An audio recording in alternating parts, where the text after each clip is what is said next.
All right, I'm going to do a quick intro on the root cause method, how to address any condition and how you know you're actually addressing what you should be addressing. There are 4 parts to addressing the root cause, the 4th part being the actual correction. So we'll talk about the first 3 parts. That is the symptom that you're trying to correct.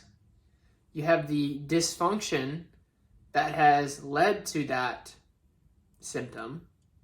And then lastly, you have the driver of that dysfunction. And sometimes those drivers you can trace back a little bit further just to make it a little bit more complicated.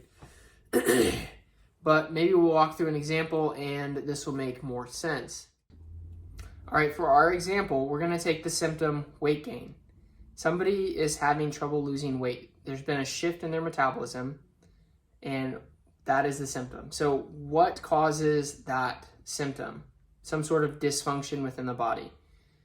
What are very common dysfunctions that lead to a sluggish metabolism? Most commonly, you're going to see a thyroid issue. So what downregulates the thyroid, or what keeps the thyroid from working like it should? Okay, that would be the driver of the dysfunction. So you need to look for the driver. So common drivers, there are 4 common drivers for a thyroid issue. There are common drivers for every type of issue. And that's the whole doctoring and just kind of going out and learning these things on your own. Or if you check out my website, I'm going to try and make this simpler.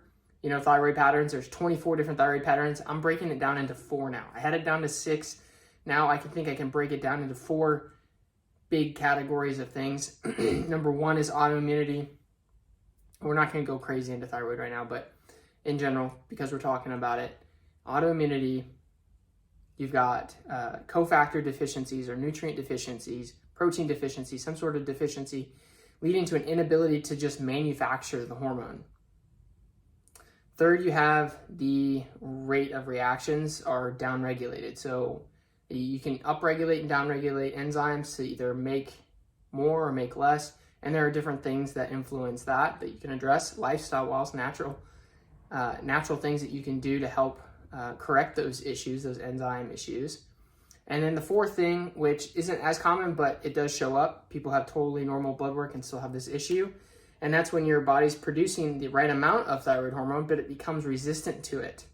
You know, excessive amounts of homocysteine and cortisol will do that. So, and then if somebody's on a medication for a long term, your cells can become resistant to it as well. So it's good to, you know, you may have been put on a medication and it felt better for a little while, but now you're starting to not feel as good anymore. And that's because your problem really wasn't that you just needed a medication, maybe, but your problem was that you needed help manufacturing or removing what is driving the symptom. So when we take the common dysfunctions, let's just pick one, and let's just talk about downregulation, and not just because of a enzyme issue, but let's talk about the pituitary being downregulated. This is category pattern 1. This is less TSH, less thyroid stimulating hormone, and that is a result of less gasoline going to the engine, so less thyroid being produced. So, well, let's fix the pituitary issue. Well, that's a dysfunction in itself. So what's driving that dysfunction? Now we're getting close to the root issues, because any deviation from homeostasis, any stress response is going to increase the activity of the HPA axis and downregulate the thyroid hormone being produced. So that can be through normal stress hormone production, either driven by blood sugar inflammation, or it could be driven by other stressors, emotional or physical for that matter. You stub your toe, and of course if you're in chronic pain, then that's going to be a driver of stress hormones, downregulation of thyroid hormones. So you need to address all of the potential root issues. You know, a very common one that I see in the office is people that actually have low blood sugar issues. So your body doesn't have stable blood sugar. Anytime the blood sugar dips, you get hangry, you're waking up between 1 and 3, you're having fatigue because of that on top of your thyroid issue, you get shaky. Well, if you can stabilize the blood sugar, your body can get out of that stress response, and then allow the thyroid to work at a normal pace. So see how addressing a blood sugar issue not only is going to resolve all of the symptoms related to blood sugar, but also the thyroid issue.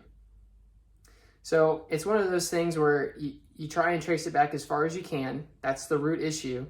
And with blood sugar, you can't trace it any further back. It's what you were doing, what you were intaking, what is the driver of your dysfunction of not eating enough or eating enough of the right things. Well, it's because you're making bad choices. And when we get down to where you're making choices, that's the root issue. So hopefully this makes sense. I'm going to go through as many of these different types of conditions and symptoms as possible to try and help you figure out what you're supposed to be doing. And if you need any specific help, go ahead and hit the link below. If this video helped you in any way, like, subscribe, turn on notifications if you're really interested. I'm going to try and put out videos as often as I can. But if you follow the link below and you're in the area, you can schedule a consult with me. Otherwise, if you're not, then I'll answer emails. I'm pretty open to anything. I've got time. So until next time, we'll see you in the next one.